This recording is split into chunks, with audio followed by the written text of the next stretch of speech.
अस्सलामुअलैकुम स्टूडेंट्स। आज जो हम अपना हिस्ट्री का टॉपिक डिस्कस करने जा रहे हैं 7th क्लास का, वो है मालियाती और टैक्स का निज़ाम। ये आपका चैप्टर नंबर 1 पेज नंबर 19 जो है वो आज हमने डिस्कस करना है। सो स्टूडेंट्स, आपको मेरी आवाज आ रही है? Yes teacher. ठीक है, आप अपनी अपनी बुक्स ओपन कर लें, पेज नंबर 19। ठीक है, और ये आपकी हिस्ट्री की बुक का है, पेज नंबर 19 7th क्लास का। टीचर कर लिया ओपन। आप सबने ओपन कर लिया इसको? Yes teacher. जी, पहला हमारा हम लोगों ने पीछे डिस्कस किया था कि शेर शाह सूरी है, उसने सल्तनत के इंतजाम के लिए क्या क्या उसने शोबे बनाए थे। हमने कहा था कि उसने शोबा बनाया था शकदार शकदरा, फिर मुंसफे मुंसफा, फिर उसके बाद उसने पंचायती निज़ाम बनाया, फिर पुलिस का निज़ाम बनाया, फिर उसने जासूसी का निज़ाम, और उसने फौज के अंदर इस्लाहात लेकर आया। आज हमने उसमें डिस्कस करना है कि उसने जो मालियाती निज़ाम बनाया है वो कैसा था। ठीक है, हम मालियाती निज़ाम मतलब कह सकते हैं कि जो मुल्क के अंदर जो चीजें हैं उनको देखने के लिए, जो टैक्सेस वगैरह को या किसी चीज की वैल्यू को देखने के लिए वो जो उसने निज़ाम मुतारफ कराया वो ये था। अब हम मालियाती निज़ाम उसने जो मुतारफ कराया वो दर्जन है कि सबसे पहले उसने क्या किया कि जमीन की जो पैमाइश है, कि जमीन को मेजर करने के लिए कि जमीन की मेजरमेंट कितनी है, उसके लिए उसने क्या किया कि सिकंदर जो लोधी था, ठीक है, उसके जमाने में जो एक गज का एक राइज गज था, उसको पैमाने को उसने यूज करना स्टार्ट कर दिया। इसका नाम भी फिर सिकंदरी गज के नाम से जो है वो रखा गया। ये जो पैमाना था, इससे क्या किया जाता है कि जमीन जो काबिल काश जमीन है, जो ऐसी जमीन जो कि काश के काबिल है, उसकी पैमाइश की जाती थी कि वो कितनी जमीन है जो कि काश के काबिल है। और 3600 मुरब्बा गज जमीन जो है उसके टुकड़े को बेगा का नाम दिया गया कि 3600 गज जो जमीन होगी जो कि काबिल काश है, उसको नाम क्या दे दिया? बेगा का नाम दे दिया गया। क्या किया शेर शाह सूरी ने? उसने जमीन की पैमाइश के लिए एक पैमाना इस्तेमाल किया जिसको गज का नाम दिया गया। ठीक है, और ये जो था इस सिकंदर लोदी के जमाने में ये पैमाना यूज होता था, इसलिए फिर इसका नाम क्या पड़ गया? सिकंदरी गज जो है वो इसका नाम पड़ गया। अब इसमें क्या होता था कि उसने जमीन की जो काबिल काश जमीन है, जो ऐसी जमीन जो काश के काबिल है, उसकी पैमाइश उसने करवाई। ठीक है, अब क्या हुआ कि 3600 जो है मुरब्बा गज जमीन के टुकड़ों को बैगा का नाम दे दिया गया।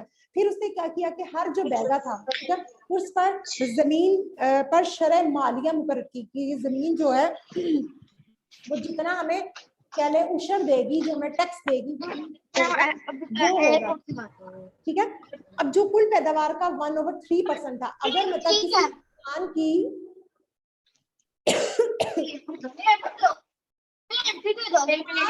ईमान वसीम अपना माइक म्यूट करें। ईमान वसीम अपना माइक म्यूट करें।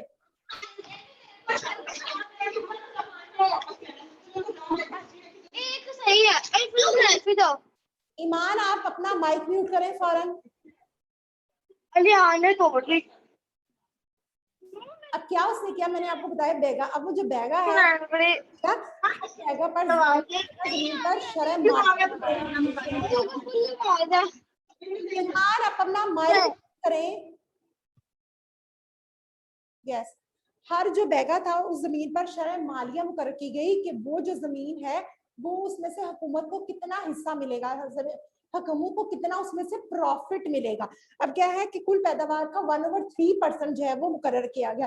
फॉर एग्जाम्पल, अगर कोई जमीन है उसमें से आप उस पर गंदम काश करते हो, और उस गंदम जो है जो भी होती है उसको आप 3 हिस्सों में तकसीम कर देते हो, जितनी आपको उसमें से पैदावार आई है। अब वो 3 हिस्से जब आप उसको तकसीम करोगे 3 इक्वल पार्ट्स में, तो एक पार्ट जो है वो हुकूमत का हुआ, बाकी जो 2 पार्ट्स हैं वो किसान के पास होंगे, और ये हर किस्म के टैक्स से मुस्तस्ना थे। मालिया की जो तशखीस थी, जो इसका कह लो कि जो मालिया की जो करता था, निगरानी करता था, वो क्या करता था? एक ऑफिसर होता था, सरकारी अफसर था, वो करता था। अब मालिया की तशखीस जब की जाती थी तो जो किसान है, जो काश्तकार है, जिसने जमीन पे जो है वो फसल उगाई है, उससे मशवरा किया जाता था, और मालिये के तयन का के बाद जो एक पेपर तैयार किया जाता था जिस पर जो हुकूमत का जो बंदा होगा, जो सरकारी अफसर है उसके भी, और जो किसान होगा, दोनों के उसके ऊपर सिग्नेचर होते थे। ताकि पता चल सके कि किसान जो है वो इस बात पर राजी है कि नहीं, कि वो अपने जो उसकी जो जमीन है उसका वो मालिया देना चाहता है कि नहीं। अगर कोई नागहानी आफत आ जाती थी, जैसे जलजिला आ गया, सैलाब वगैरह, तो तब जो होता था ये मालिया जो है इसमें कमी भी कर दी जाती थी या इसको माफ भी कर दिया जाता था। फॉर एग्जाम्पल अगर कोई कहत आ गया है कि सैलाब वगैरह की सूरत हाल है या जलजिले की सूरत हाल है, तो ये जो मालिया होता था जो कि टोटल आपकी प्रोडक्शन होगी उसका 1/3 पार्ट होगा, इसको या तो कम कर दिया जाता था या इसको माफ भी कर दिया जाता था। फिर क्या है, चौथे पे उसने क्या कि मालिया जो है वो नकदी तौर पर भी हो सकता था या जिनसी तौर पर, दोनों तरीके से भी अदा उसको कर दिया जाता है। मतलब जो चीज आपने उसको उस जमीन पे जो आपने काश्त की है उसके वो भी आप उसको दे सकते हो, या उसके पैसे जो है वो भी आप जो है वो हुकूमत को दे सकते हो। काश्तकारों की हालत जो है उसको बेहतर बनाने के लिए उन्हें आसान किस्तों पर कर्जे भी दिए जाते थे। ये था मालियाती निजाम जो कि उसने किसने राइज किया था, शेरशाह सूरी ने। हम इसको एक दफा दोबारा से डिस्कस कर लेते हैं कि उसने जमीन की पैमाइश के लिए एक पैमाना मुकर्रर किया जो कि गज था, और ये सिकंदर लोदी के जमाने में भी इस्तेमाल होता था, इसलिए इसको सिकंदरी गज का नाम दिया गया। इससे उसने क्या किया, इस पैमाने की मदद से जो काबिल काश जमीन थी उसने उसको मेजर किया कि काबिल काश जमीन जो है वो कितनी है, कितनी जमीन ऐसी है जो कि काश के काबिल है, और 3600 जो है वो मुरब्बा गज जमीन जो है उसके टुकड़े को बैगा का नाम दिया गया। अब ये जो बैगा है इस पर शरह मालिया मुकर्रर की गई जो कि क्या था, 1/3% जो है वो कुल पैदावार का था। मतलब अगर किसी के पास 3600 मुरब्बा गज जमीन है उसके पर जो है वो जो उसको मालिया अदा करना होगा वो 1/3 पार्ट होगा। जितनी भी उसकी हुई है, प्रोडक्शन हुई है, पैदावार हुई है, उसके 3 हिस्से कर दिए जाए, एक हिस्सा हुकूमत को दे दिया जाए और 2 हिस्से किसान के हक में आएंगे। उसके बाद है मालिया की जो तशखीस होती थी वो एक सरकारी अफसर करता था कि मालिया जो है वो कितना देना है, कितनी उसकी क्वांटिटी होगी, किस तरीके से वो डिवाइड होगा, वो सारा जो एक सरकारी अफसर जो है उसकी ये जिम्मेदारी थी, वो ये काम जो है वो सारा करता था। अब ये जो मालिया की जो तशखीस होती थी, ये जो किसान होता था, ये काश्तकार होता, उसके मशवरे से किया जाता था उस, ताकि जो है और फिर एक पेपर तैयार किया जाता था जिसके ऊपर सरकारी अफसर के भी और किसान दोनों के सिग्नेचर होते थे, ताकि पता चल सके कि किसान इस बात पर राजी है या नहीं है। उसके बाद क्या होता है, किसी नागहानी आफत आ जाएगी, कुदरती आफत जो है आ गई, सैलाब आ गया, जिलजिला, कहत वगैरह, इस तरह की कुदरती आफत जो नागहानी आफत आ गई, तब क्या होता था कि जो मालिया था इसकी जो शरह है उसको कम कर दिया जाता था या उसको माफ कर दिया जाता था। अब चौथे पॉइंट में उसने कहा कि ये जो मालिया है ये तो या तो नकदी अदा किया जाएगा पैसे की सूरत में या जिन्स की सूरत में इसको अदा किया जाएगा, और काश्तकारों की हालत को बेहतर बनाने के लिए तब जो है वो टैक्सेस का निजाम जो है आसान किस्तों पर जो है वो किसानों को कर्जे भी दिए जाते थे। ठीक है, कब, शेरशाह सूरी के जमाने में। अब हम डिस्कस करेंगे कि उसका टैक्स का जो निजाम था वो क्या था, उसने टैक्सेस का निजाम जो है वो कैसे उसने बेहतर किया। अब शेरशाह सूरी जो है उसने क्या किया कि बैरूनी ममालिक जो है, जो बाहर के ममालिक है, उनसे उसने तिजारत के लिए जो है एक तिजारत के मसाइल जो है उसको देखते हुए उसने एक करेंसी मुतारिफ कराई। ठीक है, करेंसी के निजाम को बेहतर बनाया और उसने इस पर बड़ी तवज्जो दी। उसने सोने की जो करेंसी है उसको जो है सोने की करेंसी के साथ उसको मुंसलिक कर दिया। अब इब्तदा में इसने तांबे के सिक्के जो है वो निकाले, उसके बाद उनका जो नाम था वो क्या था, टके की बजाय रुपया रखा। जो कांसी के जो तांबे के सिक्के थे, ठीक है, उसका नाम उसने क्या रखा, टके की बजाय रुपया रख दिया। इसके अलावा उसने चांदी और सिक्के के सोने के सिक्के जो है वो भी मुतारिफ कराए। किसने, शेरशाह सूरी। उसने करेंसी के निजाम को बेहतर बनाने के लिए उसने सोने के, चांदी के और तांबे के जो है वो सिक्के मुतारिफ कराए। अब जो तांबे के सिक्के थे उसका नाम टके को हटाकर उसका नाम क्या रख दिया गया, रुपया रख दिया गया। जो आप अभी भी देखते हो ना सिक्के होते हैं, 1 रुपया, 2, 5, 10 रुपए का सिक्का, इस तरह, ये वो हो गया। फिर उसके अलावा उसने चांदी और सोने के सिक्के भी जो है वो मुतारिफ कराए। इन्हीं जो चांदी के सिक्कों से और इन्हीं सोने के सिक्कों से वो दूसरे ममालिक के साथ जो है वो तिजारत करता था। ठीक है, मतलब किसी दूसरे मुल्क से जो कोई चीज ले ली और उसके बदले उनको पैसे दे दिए, या अपने मुल्क से कोई चीज किसी दूसरे मुल्क को बेची और उनसे क्या ले लिया, सोने और चांदी के सिक्के जो है वो उसने उसकी बदले में ले लिया। अब जो है इन सिक्कों को 1/2, 1/4, 1/8 और 1/16 हिस्सों में तकसीम किया गया। मतलब आधा हिस्सा, चौथा हिस्सा, 8वां हिस्सा, 16वां हिस्सा, इस तरह करके उसने तकसीम किया।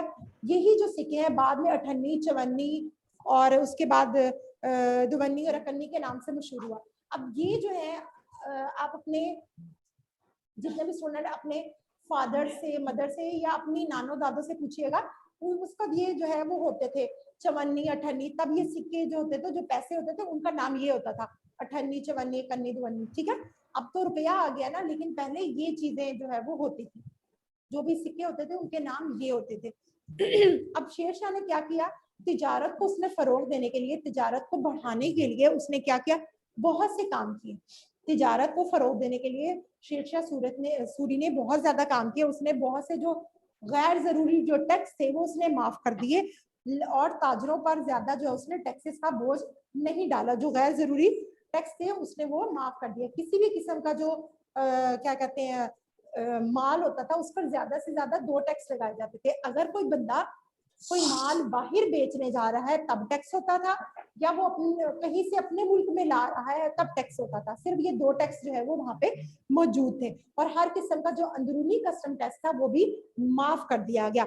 और जो भी ये मालिया या जो टैक्सेस के निजाम की निगरानी करते थे उनको ये हदायत की जाती थी कि वो ताजरों को ज्यादा तंग ना करें। ठीक है, सो ये आज हमने 2 टॉपिक डिस्कस किए, एक मालियाती और टैक्स का निजाम। टैक्स के निजाम में हमने डिस्कस किया कि शेरशाह सूरी है उसने अपने मुल्क में जो है वो करेंसी के निजाम जो है उसको बेहतर बनाने के लिए कोशिश की। इसके लिए उसने सोने के सिक्के, चांदी के सिक्के और तांबे के सिक्के जो मुतारिफ कराए। जो तांबे के सिक्के थे उनका नाम टके की बजाय रुपया रख दिया गया, और जो सोने के सिक्के थे और चांदी के सिक्के थे ये तिजारत के लिए यूज होते थे।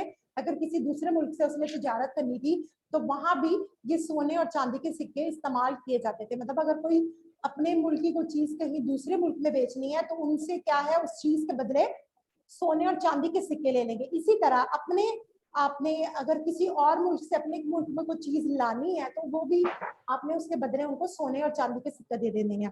ठीक है, इस तरह उन्होंने उन सिक्कों के नाम जो है वो बाद में अठन्नी, चवन्नी, दुवन्नी और इकन्नी के नाम से ये मशहूर हुए। फिर क्या हुआ कि शेरशाह सूरी उसने टैक्स को भी बेहतर बनाया।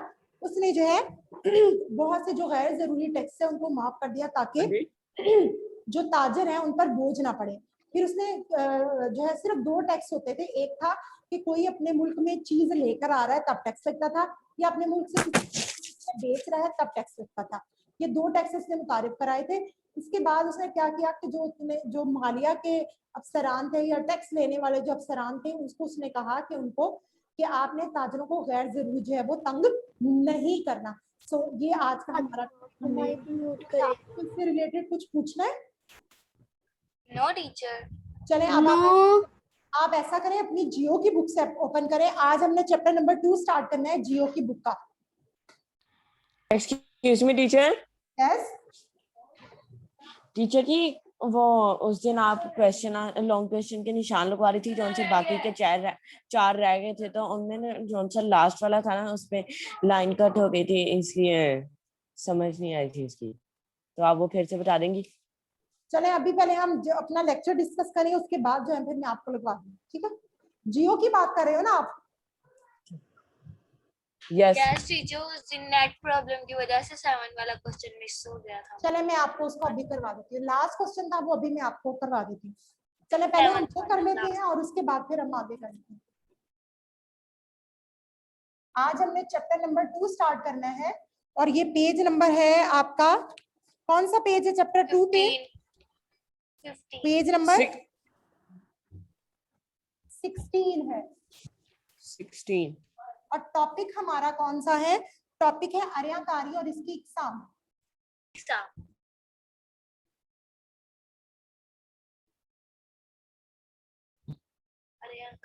और इसकी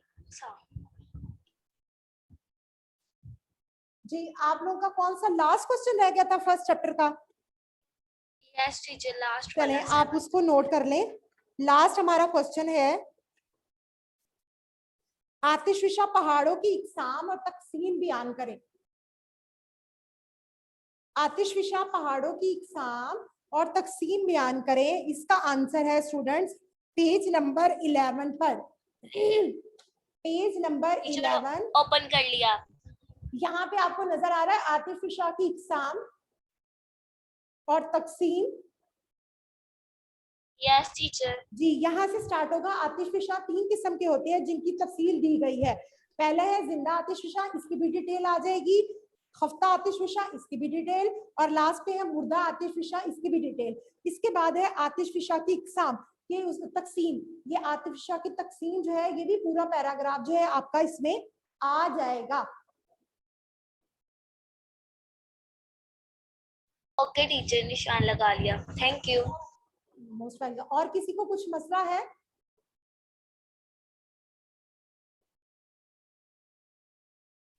और नो, ठीक है, चले आज हम चैप्टर नंबर 2 स्टार्ट करते हैं कि अर्याकारी और इसकी इकसाम को आज हम डिस्कस करेंगे।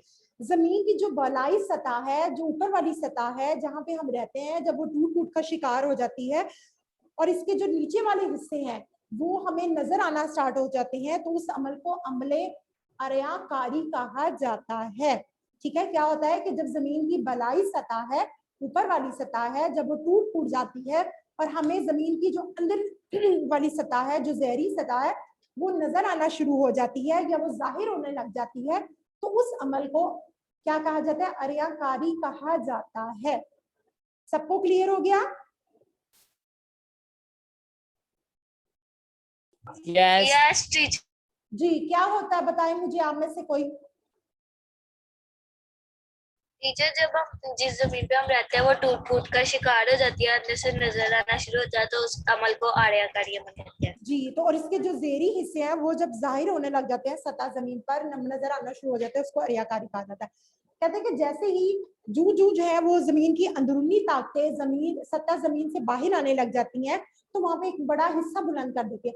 जो जमीन के अंदर जो है वो चीजें हैं, वो जब आहिस्ता आहिस्ता बाहर आने लग जाती हैं, तो जमीन का कोई एक हिस्सा बुलंद करती हैं।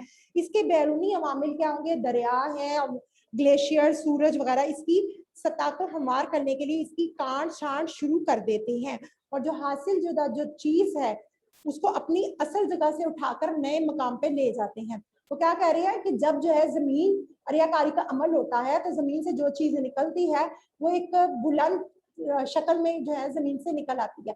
अब ये जो होती है, जब दरिया, ग्लेशियर्स, ये सारी चीजें जो होती है, हवा, उसके जरिए से वो जो बुलंदों वाला चीज है वो क्या है, टूट फूट कर किसी दूसरी मकाम पर जो है वो चली जाती है।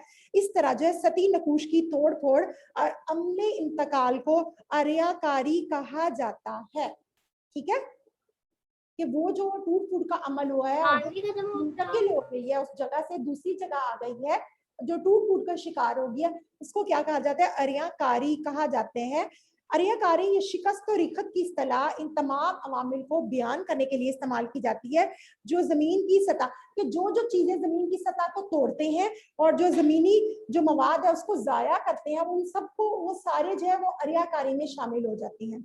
अर्याकारी की दर्जन इकसाम है, इनको अर्याकारी तरीके भी कहा जाता है। पहले हमने डिस्कस किया कि अमले अर्याकारी क्या होता है कि जब जमीन जो है उसकी बलाई सतह जो है वो टूट फूट जाती है और जमीन के जहरी हिस्से की जो चीजें हैं, सतह है, वो नजर आने लग जाती है, जाहिर होने लग जाती है, उस अमल को अमले अर्याकारी कहा जाता है। फिर हमने डिस्कस किया कि जो जमीन की जो अंदर जो चीजें हैं वो सतह जमीन पर जाहिर होने शुरू हो जाती है, तो वो एक बुलंद पहाड़ की तरह, ये एक बुलंदी की तरह जो है वो शो होने लग जाती है।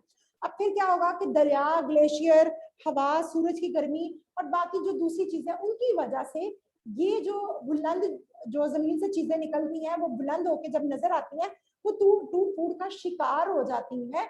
और फिर क्या होता है कि वो एक जगह से दूसरी जगह दरिया के जरिए, ग्लेशियर के जरिए, हवा के जरिए एक जगह से दूसरी जगह मुंतकिल हो जाती हैं।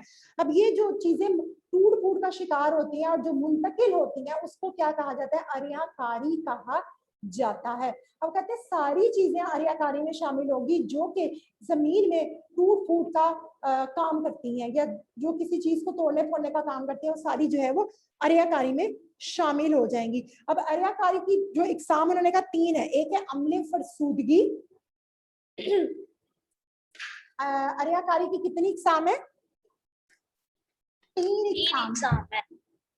3 इकसाम है। पहली कौन सी है? अमले फरसूदगी। अमले फरसूदगी। और दूसरी वाली कौन सी है? जमीनी कटाव। जमीनी कटाव। और थर्ड वन कौन सी है? थर्ड क्या है? तोदीज़िया। ठीक है, ये तीन जो है क्या है? अरियाकारी की तीन इकसाम है जो कि है अम्ल फरसूदगी, जमीनी कटाव और तोदीज़िया। ये तीन जो है वो किसकी इकसाम है? अरियाकारी की तीन इकसाम है और इनको हम इंशाल्लाह जो है वो कल डिस्कस करेंगे तीनों किस्मों को। ठीक है, अच्छा आज जो हमने अभी ये टॉपिक डिस्कस कर लिया, किसी को इससे रिलेटेड कोई क्वेश्चन पूछना है तो आप पूछ सकते हैं। No teacher. अच्छा मुझे ये बताएं, अरियाकारी किससे कहते हैं? टीचर जब सतह जमीन टूट फूट का शिकार हो जाती है, जरी हिस्से नजर आने लग जाते हैं तो यस, तो इस अमल जो होता है वो अमल होता है, उसको अरियाकारी कहा जाता है। अच्छा अरियाकारी होता क्या है? ये अमल तो हमने डिस्कस कर लिया कि वो जो अमल होगा उसको अमले अरियाकारी कहा जाता है। अब होता क्या है? अरियाकारी क्या होता है? ये तो अमल हो गया ना, इस अमल को जो उसकी अंदरूनी जो चीजें होती हैं, ताकतें, ग्लेशियर, दरिया, हवा, सूरज की गर्मी, टीचर इस सब जब वो बाहर निकलना शुरू हो जाते हैं, एक मजबूत चीज बन जाती है, फिर वो उन्हें मुंतकिल कर देती है किसी और जगह, हवा की वजह से, ग्लेशियर की वजह से, गर्मी की वजह से। हाँ जी, तोड़ फोड़ का शिकार हो जाती है और उसके साथ क्या है? अपनी जगह से मूव कर जाती है, मुंतकिल हो जाती हैं। तो फिर उसको क्या होता है? उस मुंतकिल हुई चीज को या टूट फूट की जो शिकार चीज है उसको कहा जाता है अरियाकारी कहा जाता है। अच्छा मुझे ये बताएं, अरियाकारी की कितनी इकसाम है? टीचर तीन इकसाम है। कौन कौन सी है? अमले फरसूदगी, जमीनी कटाव और तोदीज़िया। ये हमारा जो आज का टॉपिक है, आपने इसको अच्छे से इसको प्रिपेयर करना है, अच्छा सा इसको याद करना है, हिस्ट्री का भी और जियो का भी। अच्छा मुझे ये बताएं, जो हमने पहला चैप्टर कंप्लीट किया है, ठीक है, उससे मैंने आपको मुझे ये बताएं कि जो जमीन का जो बैरूनी मरकजा है उसकी मोटाई कितनी होती है? अब छोड़, जमीन का जो बैरूनी मरकजा है, ठीक है, उसकी मोटाई कितनी होती है? 2250। वेरी गुड, 2250 होती है। और दुनिया के मुझे ये बताएं कि 70% आतिशफिशा पहाड़ कहाँ पाए जाते हैं? समुद्री फर्श पर। कहाँ पाए जाते हैं? समुद्रों के फर्श पर। समंदरों के फर्श पर। अच्छा तौफीक, आप मुझे ये बताओ कि बलाई जो मेंटल है उसकी मोटाई कितनी है? बलाई मेंटल जो है उसकी मोटाई कितनी है? मैं बताऊं? नहीं, वो ही बताएगा तौफीक। तौफीक आप मुझे बताओ, बलाई मेंटल जो है उसकी मोटाई कितनी है? बलाई मेंटल की मोटाई 670 किलोमीटर है। Very good. अच्छा मुझे ये बताएं, नबीहा, नबीहा मुझे ये बताओ कि 1990 में जो ईरान में जल्जला आया था उससे कितनी जो है वो डेथ हुई थी, कितने लोगों की जो है वो जानें जो है जाया हुई थी? नबीहा।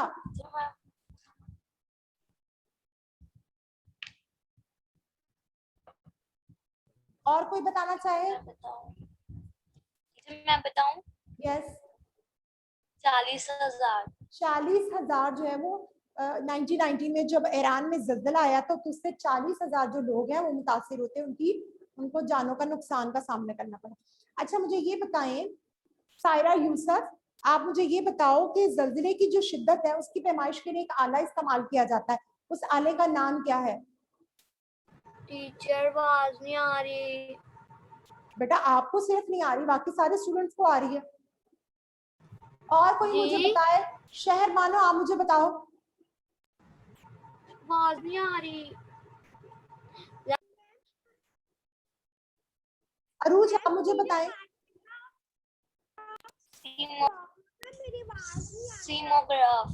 सेस्मोग्राफ कहा जाता है, ठीक है, जो आला इस्तेमाल किया जाता है किसकी? जल्जले की शिद्दत की पैमाइश के लिए, उसको सेस्मोग्राफ कहा जाता है, ठीक है।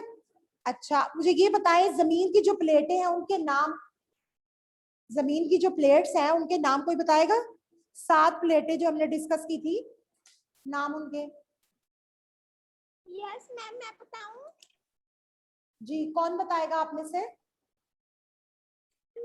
मैम मैं बताऊं सही मानो? जमीन की 7 प्लेटों के नाम।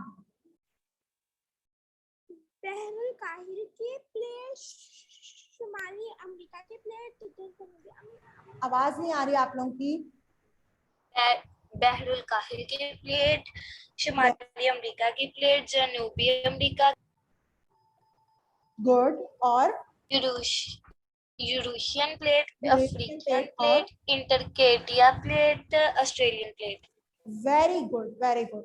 चले, हमारी जो हमने छोटी सी एक असेसमेंट भी ले ली और हमने चैप्टर नंबर 2 जो है उसको भी हमने डिस्कस कर लिया, जो हमारा फर्स्ट टॉपिक था। अब आप लोगों ने इस टॉपिक को अच्छा सा प्रिपेयर करना है ताकि हम जो है वो कल नेक्स्ट जो इसका टॉपिक है हमने फरसूदगी जो है उसको डिस्कस करेंगे। जो पहली किस्म है अरियाकारिंगी, उसको हमने डिस्कस करना है। ओके स्टूडेंट्स, इंशाल्लाह कल दोबारा से मुलाकात होती है। तब तक अल्लाह हाफिज। अल्लाह हाफिज अल्लाह टीचर। हाफिज। हाफिज।